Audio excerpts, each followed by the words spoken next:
She stepped through the glass doors like she didn't belong. No entourage, no gear bag covered in patches, no swagger in her step. Just a plain woman in a slate-grey hoodie, soft-soled sneakers, and a duffel bag that had clearly seen more laundromats than locker rooms. "Someone's mom wandered into the wrong building," a teenage fighter muttered, not even lowering his voice. The front desk attendant didn't look up when he slid the clipboard toward her. "Sign in here," he said flatly. "Trial matches are in the main arena. If you're just here to watch, bleachers are back there." "I'm here for the match," she said quietly, almost too quietly. He blinked, finally giving her a once-over. She didn't flinch, just signed, Naomi Ford. Red Point Dojo wasn't just a martial arts academy, it was the Dojo. A place where national champions trained under ring lights that made every warm-up look like a trailer for a sports documentary. Live-streamed fights, sponsored water bottles, digital belt boards. And tonight, their star pupil national champion Aiden was headlining the final match of the night. And Naomi? Naomi was a walk-in. No bio, no belt, no background. She wasn't listed on the lineup poster near the entrance, just penciled in at the bottom of the chalkboard wall with the words, "Match 12, New Ford vs. A. Briggs." "Must be a placeholder," someone smirked. In a room where egos dressed better than people, Naomi didn't stand a chance. She didn't argue when they gave her the oldest gloves from the supply bin. She didn't object when someone whispered, "This'll be over in 30 seconds. And when an intern handed her a white belt creased and wrinkled like it had been stepped on, tied it around her waist without hesitation, the knot landing exactly center, the ends perfectly even. "She even ties it like she Googled it 5 minutes ago," said a young coach filming drills for Instagram. The laughter wasn't cruel, it was confident, the kind of laughter people use when they think they know exactly how the story ends. And in places like Red Point, stories don't have underdogs. The mats gleamed under ring lights. The walls were lined with trophies and spotlighted plaques. Everything screamed prestige, legacy, control. Aiden Briggs had over 500,000 followers and was prepping for a pro MMA debut. He had sponsors, entrance music, and a spin kick reel with over 2 million views. He was Red Point's poster boy, and Naomi? She was tonight's background character. But she didn't act like one. Instead of warming up in front of the cameras like the other fighters, Naomi found a quiet corner near the supply closet. No stretching theatrics, no shadow boxing for attention. Just her, tightening the loose gloves with methodical precision and moving through slow, deliberate breathing cycles. A girl beside her whispered, "She looks like she's meditating." Another said, "She looks like she's trying not to panic." But Naomi wasn't panicking, she was waiting. One assistant coach passed her without making eye contact and kicked a stray foam roller into her space. She didn't react. Another laughed, "Hope she signed a waiver." The crowd was already building. Aiden's warm-up playlist thumped through the overhead speakers. Every seat was taken. Phones were out, captions pre-typed, "Co-incoming, watch this noob drop." When Naomi's name was finally called, there was no cheer. No polite applause, just that awkward shuffle of people getting ready to record the moment she'd get flattened. "She's gonna fold like laundry," someone chuckled. Aiden entered the ring like a champion. Naomi entered like she was returning, something forgotten. She bowed without flair, no gesture, no acknowledgement of the crowd. And when she took her spot on the mat, there was no fanfare. She stood calmly, hands at her side, like the room wasn't staring through her. One coach turned to the other and said, "Why are we even airing this?" The bell hadn't rung yet, but a hush had started thin, but creeping. Because while Aiden danced lightly in place, showboating his footwork, Naomi was completely still. Not frozen. Composed. One trainer near the camera station tilted his head. She hasn't blinked since she walked in. It wasn't enough to change the mood. Not yet. But it was enough to plant a sliver of doubt. This wasn't panic. This wasn't pretense. This was something else. Something no one in the room had words for yet. The bell rang, and just like that, it began. Aiden moved first, of course. He always did. A short flurry of foot taps and shoulder rolls, the kind of motion designed to look fast on camera. He feinted a jab, followed by a snappy front kick that stopped a few inches short of Naomi's hip. She didn't flinch. He circled again, tossing a lazy cross to test her reflexes. Still nothing. No counter, no guard. Just Naomi, adjusting her stance by half an inch. "Is she frozen?" someone near the bleachers whispered. "Nope," the girl beside him muttered. "She's measuring." It didn't make sense. Fighters like Naomi walk-ins, white belts, nobody's were supposed to come out swinging wildly or cowering behind sloppy blocks. But she wasn't doing either. She was simply watching. Each time Aiden tried to close the distance, Naomi took a step not back, but around, not avoiding, calculating. Her footwork was wrong. Wrong for this setting? Too quiet, too flat, too exact. One assistant coach narrowed his eyes. She's not reacting like a beginner. Another replied, she's just lucky. But luck didn't explain how Aiden had yet to land a single clean strike. Or how Naomi's breathing stayed even, her jaw relaxed, her movements so efficient they barely stirred the air. And that's when something shifted. Not in Naomi, in the room. The laughter that had filled the bleachers earlier was gone. Phones stopped recording not from boredom, but confusion. One camera operator zoomed in, expecting to catch a terrified expression. Instead, he caught a blinkless stare and a subtle weight shift, like Naomi was absorbing data in real time. She's reading him, someone whispered. A student watching from the second row sat up straighter. She's not reacting, she's setting tempo. Tempo, that was the word. Every move Aiden made grew louder, more exaggerated, as if trying to force the pace. But Naomi? She remained inside her own rhythm, every reset flawless, every slide precise. And never once did she break eye contact. Aiden's breathing changed. He wasn't just performing anymore, he was working. His strikes became faster, but also sloppier, his pivots sharper, but less controlled. He grunted mid-kick a sound meant to intimidate, but cracked with frustration. And Naomi? She ducked a sweeping hook, stepped laterally, and returned to center, as if nothing had happened. Still no strike. Still no retaliation, just control. She's not here to fight, the announcer finally said, half laughing into the mic. She's here to prove a point. But what point? Even the coaches started watching now not the match, but her. A few whispered among themselves, trying to place her. Was she an ex-national? A retired sensei? A ghost from another gym? Someone in the crowd checked their phone for the registration log. Naomi Ford. No school listed, no rank, no affiliations. Just a name. And still, she hadn't made a move. The audience was getting uneasy now, not because she was losing, but because she wasn't. Aiden finally landed a Brusha tap to the sleeve. He smiled, trying to show dominance. But Naomi stepped back, tilted her head, and exhaled once. It wasn't annoyance. It was permission. A silent cue. You got your one. That's all you'll get. From the sidelines, one coach suddenly stood. Not to cheer, not to shout, just to witness. The ring felt different now. The hum of the overhead lights, the scuff of feet, even the breath of the crowd slowed, like the entire room had synchronized with her stillness. No one said it out loud yet, but they all felt it. This wasn't a match. It was a test.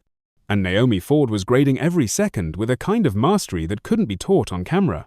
It came from something deeper, something older. Aiden lunged in hard this time, throwing a spinning sidekick as signature.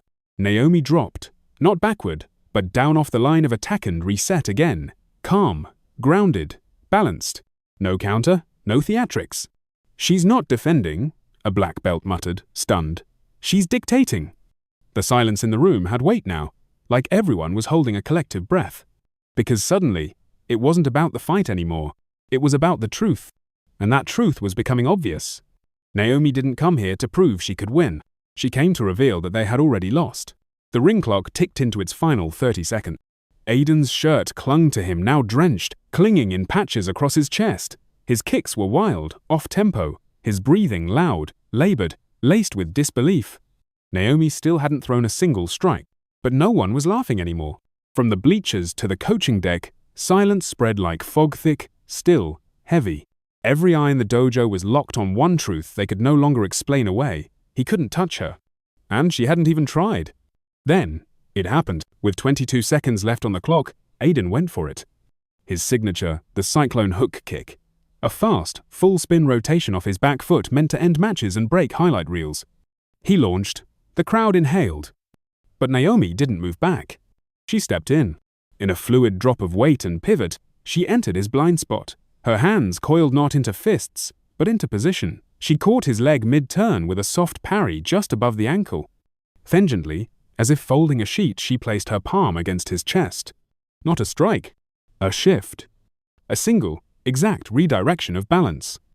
And Aiden Redpoint's undefeated prodigy collapsed. It wasn't a dramatic fall, no bounce, no yell, just a folding of limbs. Like tension leaving fabric. Like someone unplugged the air from his body. His back hit the mat flat. The sound landed half a second later dull thud that ended every breath in the room.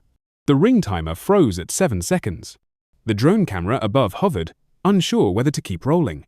Naomi stood still, her palm still extended in the air, no expression, no gloat, no breath out of rhythm.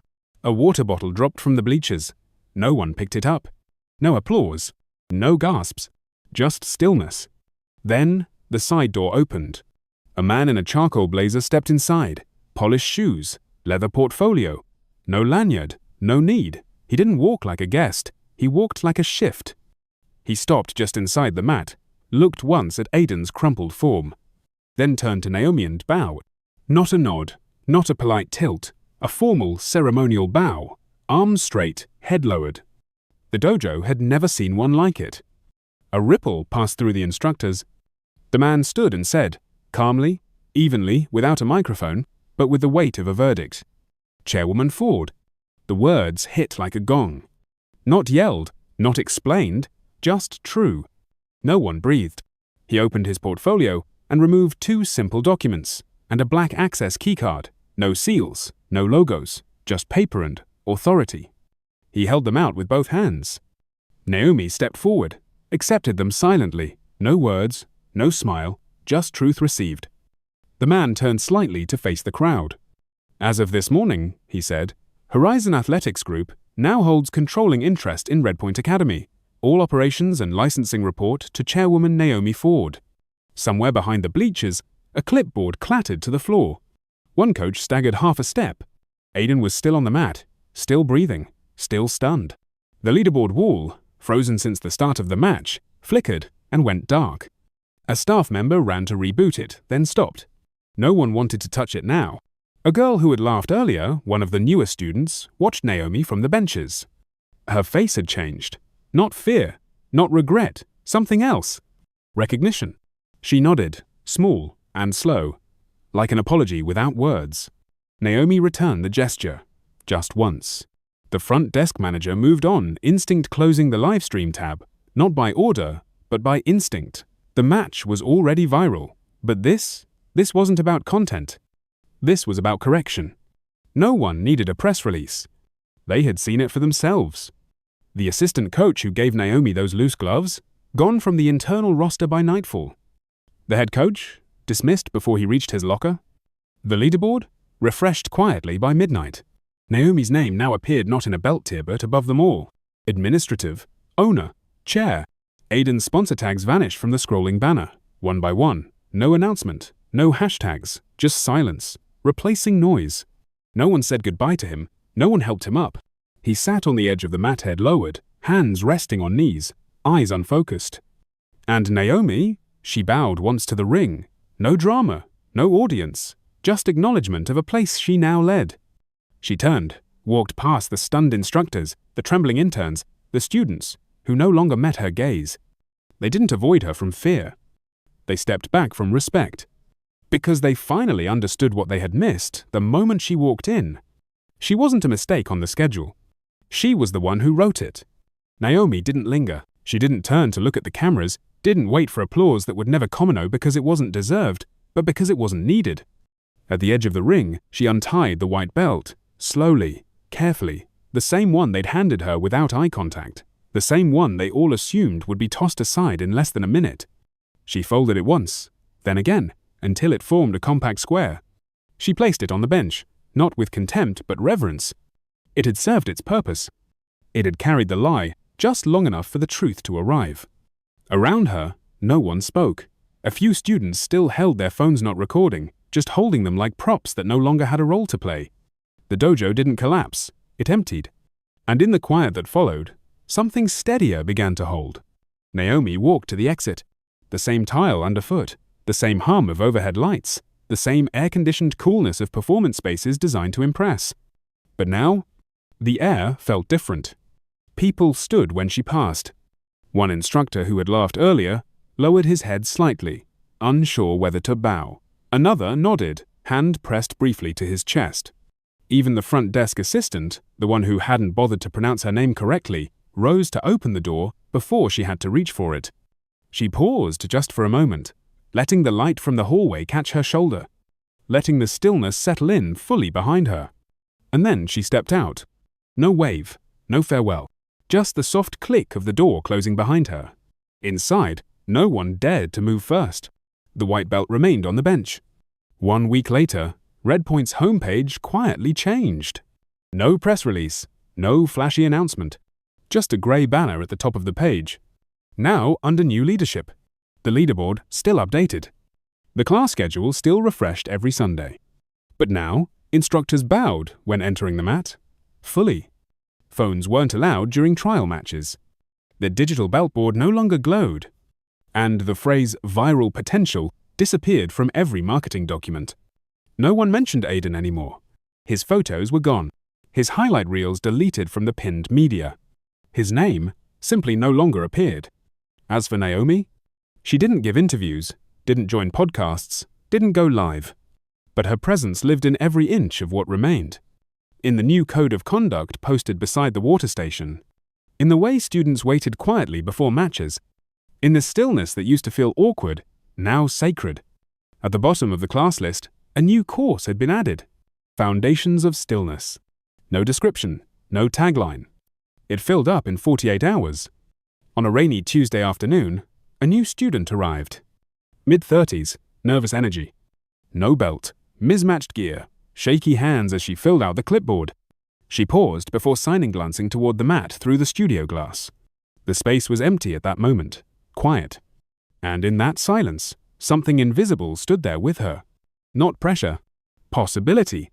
She smiled, just slightly, and wrote her name.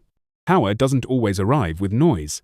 Sometimes it enters wearing soft sneakers, carrying a bag no one looks at twice, and waits. It waits through mockery, through underestimation, through dismissal, indifference, and jokes whispered behind half-closed doors. And when the time is right, it speaks once, with precision. Naomi Ford never raised her voice.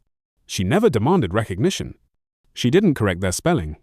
She didn't prove her value through dominance. She revealed it through composure, through timing, through the kind of truth that doesn't need translation. Because greatness isn't always dressed for attention. Sometimes it wears grey. Sometimes it folds a belt slowly, with care. Sometimes it leaves the room forever changed and never looks back. She walked in alone, mocked, undervalued, overlooked. But when the noise faded, only one thing remained. Not fame, not status. Dignity. The kind you don't earn through applause but through presence. If this story reminded you that silence doesn't mean weakness, leave a comment. Because maybe the strongest people you'll ever meet are the ones who never ask to be seen.